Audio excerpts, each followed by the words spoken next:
American History Survey courses, I make the focus of my classes the U.S. Constitution. I try and tie as many events and circumstances as I can back to the U.S. Constitution. And I put together a series of lectures looking at the points in the Constitution. One of them we're going to have tonight about religion in the Constitution.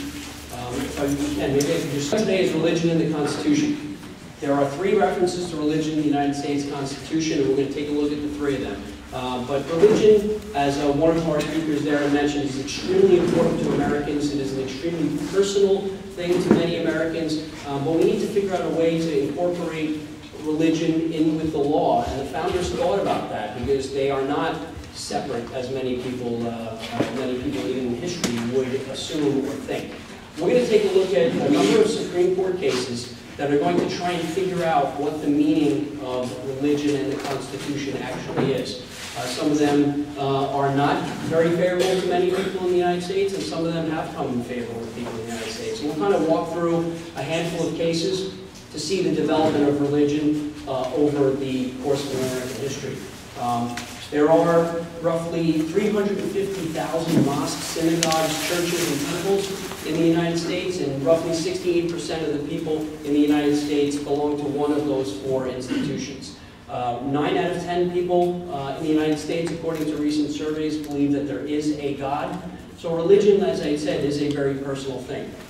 Religion is one of the most referenced aspects of the Constitution outside of the military. The founders did spend plenty of time talking about religion in the Constitution. And let's take a look at a couple of those references. The first reference that we see to religion in the Constitution is in Article 6 of the Constitution. No religious test shall ever be required as a qualification to any office or public trust under the United States.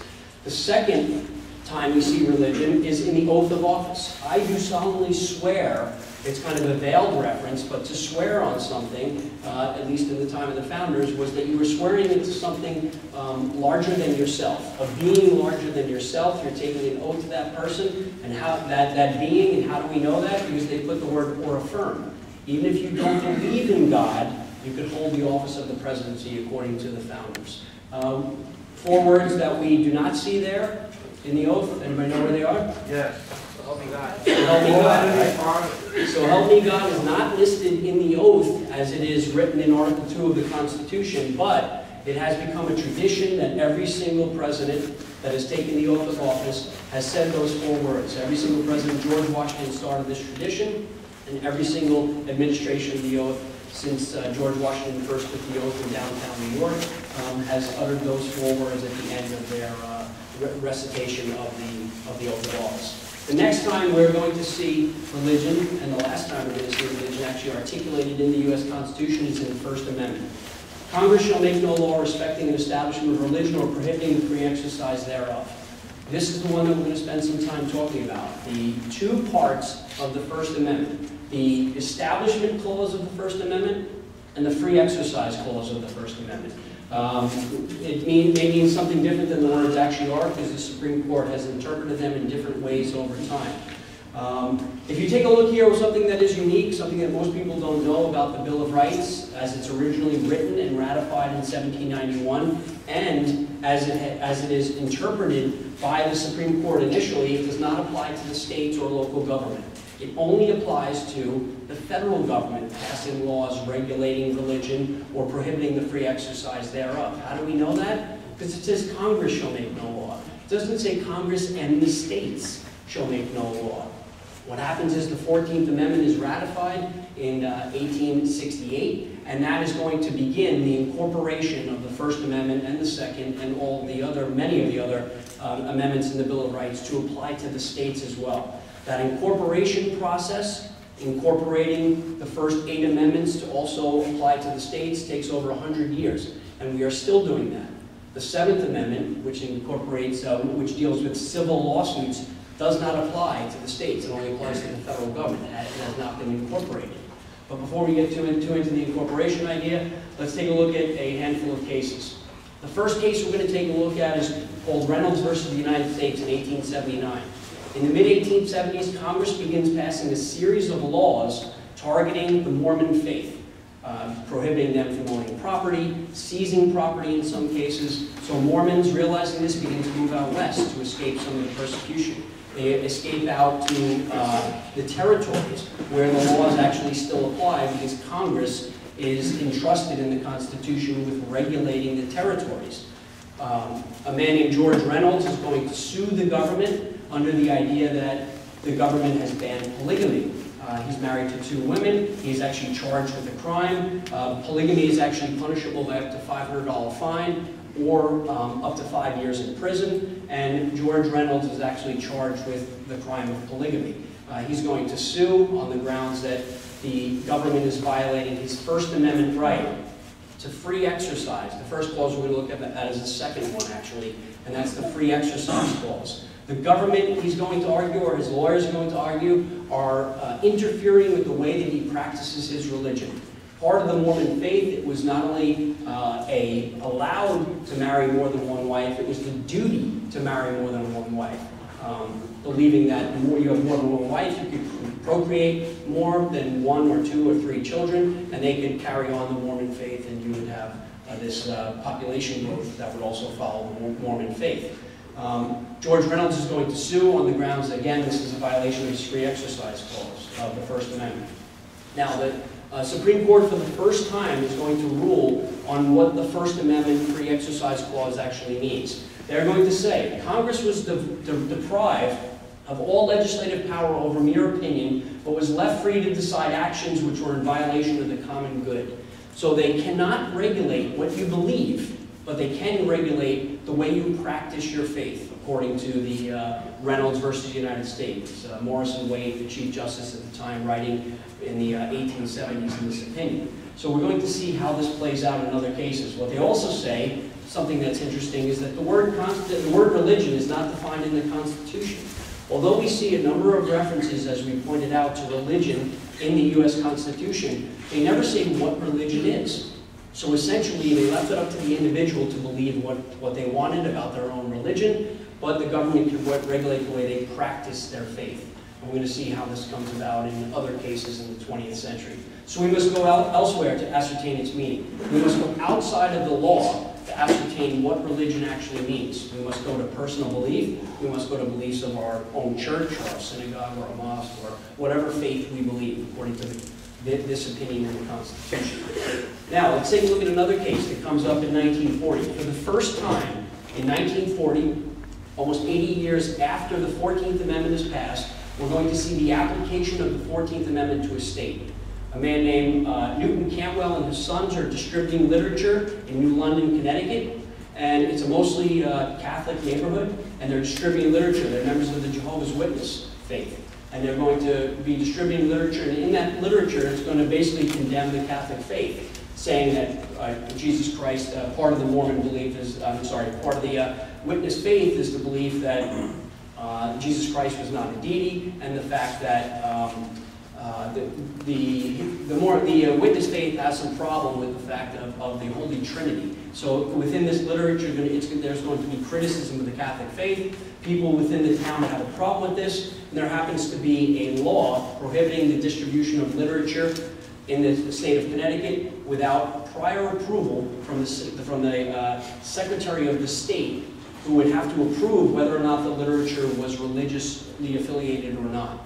Now, the Cantwell family are going to sue based upon the idea that this is a violation of their free exercise, the fact that how can the Jehovah's Witness faith carry on? This is the way that they solicit people into their faith. So if there's a prohibition of this type of door-to-door solicitation, it could stop membership into their group. So this is a prohibition of their free exercise. This is going to go to the Supreme Court, and they're going to look at it, something called the valid secular policy test. They're basically going to weigh whether or not the law in Connecticut, whether there was a valid secular policy to it. And they're going to say, yes, there is, to prohibit fraud. People coming door to door selling products that are not regulated in any way. In this particular case, they're going to say, this doesn't live up to the test. There is a valid secular policy, but it's targeting one particular faith. And what they say is to condition the solicitation of aid for the perpetuation of religious views or systems upon a license and here's the key, the grant of which rests in the exercise of a determination by state authority. Because the particular religion had to go to the Secretary of the State of Connecticut and get permission whether or not they thought it was a valid religious belief or not, that approval from a government agency or a government person is going to, a government officer, is a violation of the Free Exercise Clause of the First Amendment. That is a forbidden burden to place upon a religion, to have to prove to a government figure that they actually are a religion. So Cantwell is going to be extremely important because it is going to be the first case involving the free exercise clause of the First Amendment with the state action. As we go, the next part is going to be Minersville School District versus Gobitis. Actually, this is actually a typo by the clerk of the Supreme Court. The actual spelling of the name is Gobitas, but because the clerk misspelled it, it goes down in history with the misspelling of the name. The Minersville School District versus Gobitis involves the mandatory resuscitation of the Pledge of Allegiance in schools in the state of West Virginia. Now, they're going to have it where they have to say the Pledge of Allegiance. It's mandatory. They are not the only state to have this. Prior to the 1930s, only 5 states have this mandatory Pledge of Allegiance. As we build up, getting closer and closer to World War II, as things get worse and worse in Europe, other states are going to begin to adopt this as well. By 1840, 18 states are actually going to have this mandatory Pledge of Allegiance. And actually, the kids in this picture are actually pledging the way that they did pledge to the flag in many cases prior to World War II, and that was the one-armed extended salute. This has changed after World War II for obvious reasons. Witnesses, a family of, again, Jehovah's Witnesses are going to counter this. The Gobitis family are Jehovah's Witnesses. Lillian Gobitis, who is 12 years old, as well as her younger brother, are actually going to say that part of their faith requires that they do not show any worship to inanimate objects. And the flag, while a symbol of patriotism, they argue, is a worship. Saluting the flag is a worship to an inanimate object. So they're going to say that this violates their faith. The Supreme Court will weigh in. And again, is there a valid secular policy here? They're going to apply a valid secular policy test. And essentially it becomes patriotism versus religious belief. What do they actually say? In this case, they say patriotism outweighs your religious belief. In 1940, we're gearing up for war. We are in some ways involved with Lend-Lease programs and getting more and more closer and closer to being involved in the war.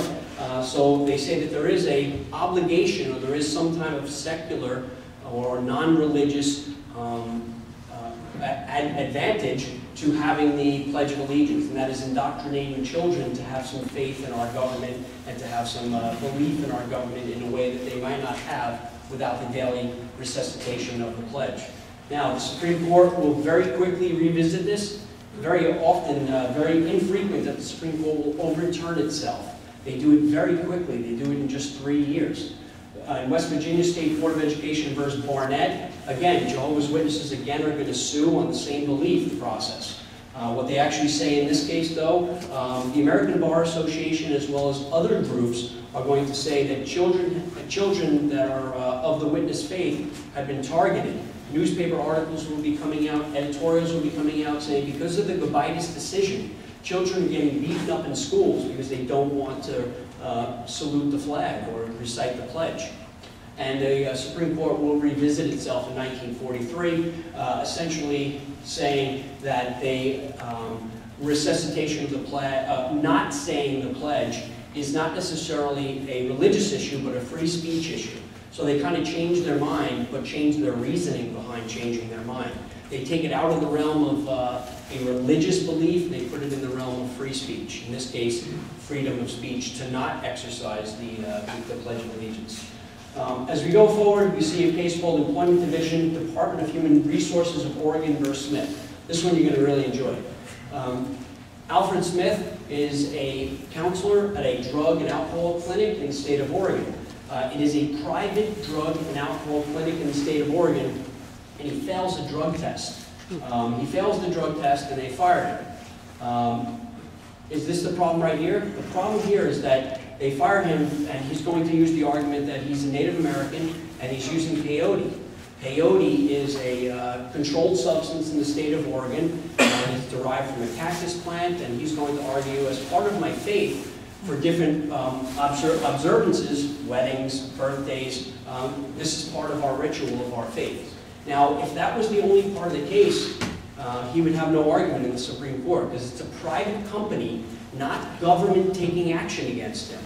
If it's a private individual, it's not the Bill of Rights. The Bill of Rights involves government taking action against us. So in this particular case, because it's a private institution firing him, the drug and an alcohol rehab center, we're not yet up to the Bill of Rights. What happens is, Alfred Smith is going to apply for unemployment benefits in the state of Oregon. Oregon has a clause in their unemployment benefits that if you're fired for misconduct, you do not qualify for unemployment benefits, and they're going to exercise it in this case. Smith will sue the Employment Division of the Department of Human Resources of the state of Oregon based upon the idea that essentially they're punishing him for the free exercise of his faith in smoking the peyote. And what we're going to see here is this is going to go before the Supreme Court.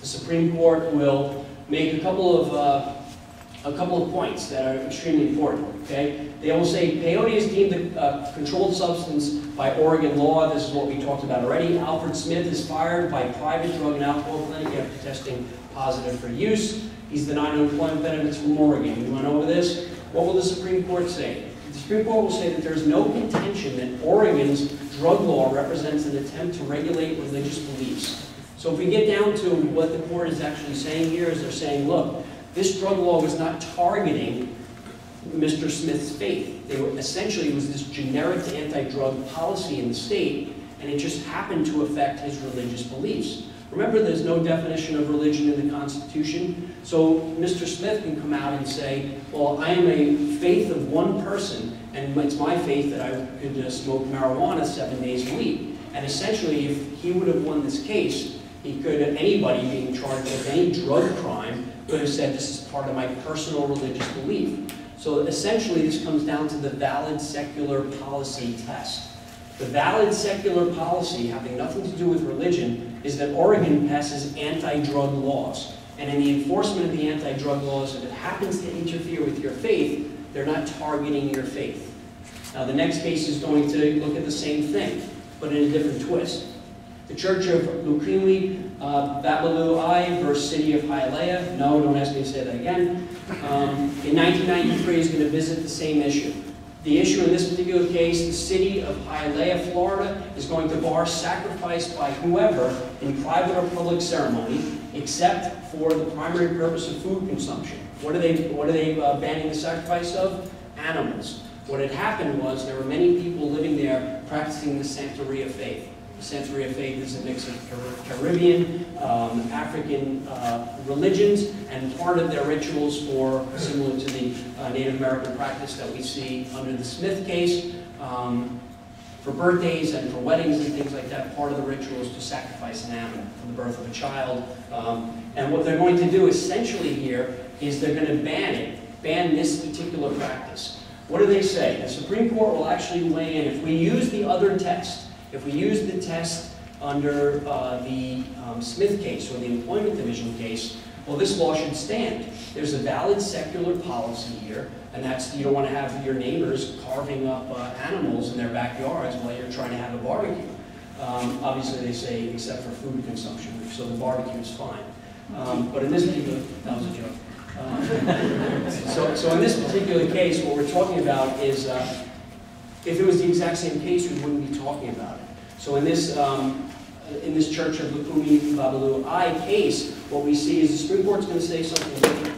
They're going to say, upon even slight suspicion that proposals for state intervention stem from an animosity to religion or distrust of its practices, all officials must pause to remember their own high duty to the Constitution and to the rights it secures. What they actually do in this case is they look at the transcripts of the town hall meetings in the city to figure out what the purpose behind this law actually was. And many of the reasoning behind the city officials was the fact that they were targeting this one specific religion, but in the text of the law, they didn't target the religion. They say whoever does this, not just the people of this faith. So according to the Constitution, according to the court, what they tried to do was they tried to say, look, we're trying to apply this to everybody, but underneath the surface, it really only applies to this one faith. So the Supreme Court kind of catches them red-handed, and they say, look, even the slight suspicion that we are targeting one religion is going to call for increased scrutiny from the court or from any court.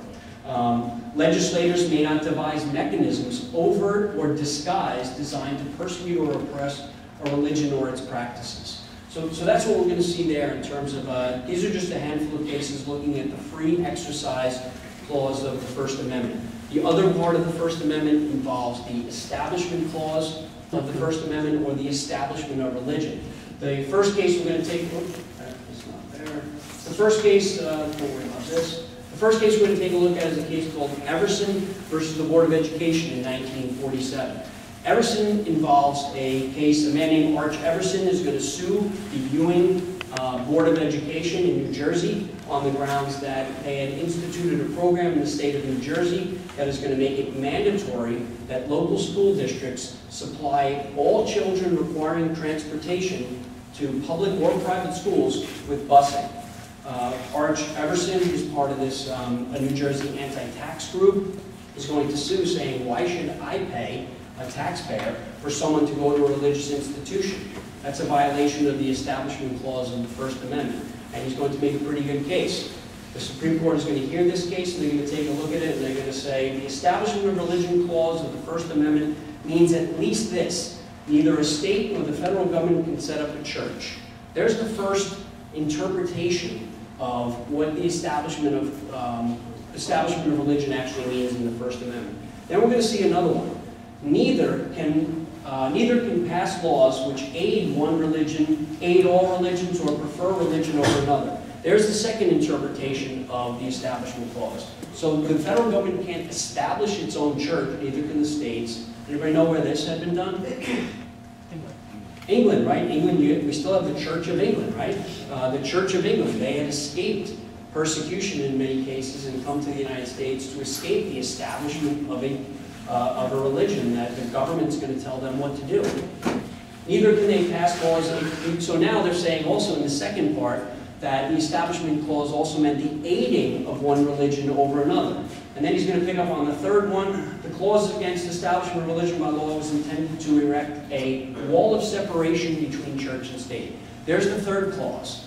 There are three parts here saying we cannot establish a religion, we cannot aid a religion, and that church and state should be separated. By the way, those are Thomas Jefferson's words in a letter to the Danbury ministers in 1803, saying that we should have a wall of separation between church and state. We'll revisit that in a minute. But they go further in this case. They essentially say, in this case, we don't have either of these things being done. There were two interpretations that the court could have had. They could have said that this is an aid to a religious institution, or it could be the government providing a service which, incidentally helps out a religious institution. The First Amendment requires the state to be neutral in its relations with groups of religious believers and non-believers. It does not require the state to be their adversary. In this particular case, they're saying, look, all other children around the state that go to public schools get busing. So we're essentially punishing children and their families for going to religious schools by not providing them with busing. Now there's another clause that they actually say in here, the state contributes no money to the schools, it does not support them. Its legislation does no more than provide a general program to help parents get their children, regardless of their religion, safely and expeditiously to and from accredited schools. Now what does this mean? In the case, they actually make a really good point, saying, can you imagine if children are going to a school and they needed police assistance? The police are there to provide them with a safe environment. Could we provide them with police services en route to their religious institution? And they say, essentially, Justice Hugo Black is going to say in this case, in the majority opinion, that in the same way that we would provide police service or ambulance service to children en route to a school, we are providing them with safe transportation to the school. They'll revisit this issue again in 1968 with the case of Board of Education versus Allen. They say, oh, we're providing them with textbooks. We should also provide them, I'm sorry, we're providing them with transportation. We should also provide them with what? Textbooks. In 1968, they say that textbooks should also be provided by local school boards to children going to religious institutions. The idea here is that while it may appear that there is a religious institution benefit, the real benefit is going to the child. Now they take that religious interpretation there and they're going to the establishment interpretation, and they're going to take it even further. In these two cases, Winmar versus Vincent, 1981, and Rosenberg versus Rector and Visitors of the University of Virginia, 1995, we're going to take it to the next step. So we can provide transportation, we can provide textbooks. What about providing facilities? The University of Missouri denied use of facilities on school grounds to any religious group. They thought that a University of Missouri, which is a state institution, providing a forum for religious groups was a violation of the Establishment Clause. The Supreme Court will visit that. In this case, in the University of Virginia, denied funding to any group engaged in religious activity. So now you have groups on the campus that are engaged in some type of religious activity. In both of these cases, just like in Board of Education versus Allen, and just like Everson, they are going to say that the schools have to provide assistance to the